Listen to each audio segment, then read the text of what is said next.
Même si elles sont à l'origine d'un tiers des créations d'entreprises dans l'Union européenne, les études montrent que les femmes sont confrontées à des défis majeurs quand elles lancent leur activité et en particulier quand elles tentent de lever des fonds. Anne Ravanona est la fondatrice et PDG de la plateforme Global Investor. Anne, lancer et développer son activité peut être difficile pour les hommes comme pour les femmes. Y a-t-il vraiment une différence entre eux quand ils sont à la tête de leur entreprise ?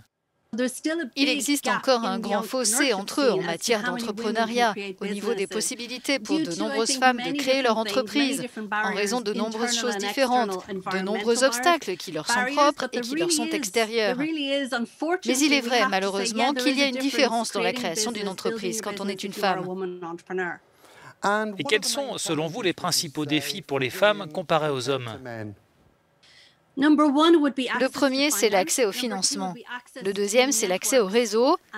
Et enfin, l'accès à des tuteurs, à des personnes qui ont réussi.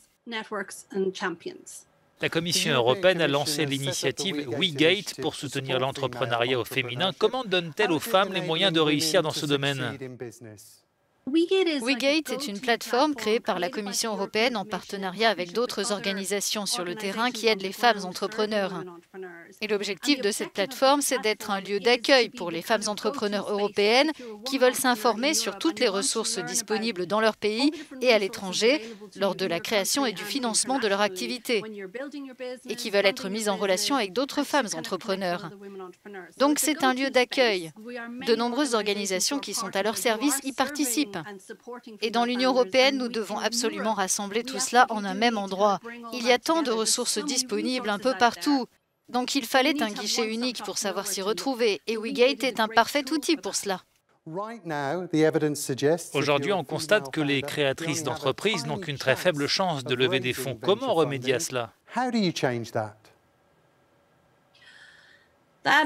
C'est la question à 1 million d'euros, et je dirais même la question à 1400 milliards d'euros, Paul.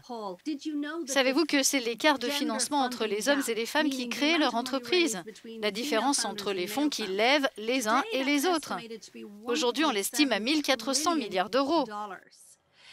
Aujourd'hui, les femmes entrepreneurs sont destinataires de seulement 2% de la totalité des fonds de capital risque. Donc les femmes créent leur entreprise et il y a un moment où elles ont besoin d'argent pour la développer. Et ce que je constate, c'est qu'elles peuvent avoir 500 entretiens avec les mauvaises personnes et donc ne pas obtenir de financement, alors que les hommes, en 5 entretiens avec les bonnes personnes, l'obtiennent très facilement. Donc je crois qu'il faut vraiment que nous comprenions mieux les problèmes que les femmes entrepreneurs essaient de résoudre. Nous devons mieux les financer et les soutenir et rendre visibles les projets qu'elles réussissent. Anne, thank you very much.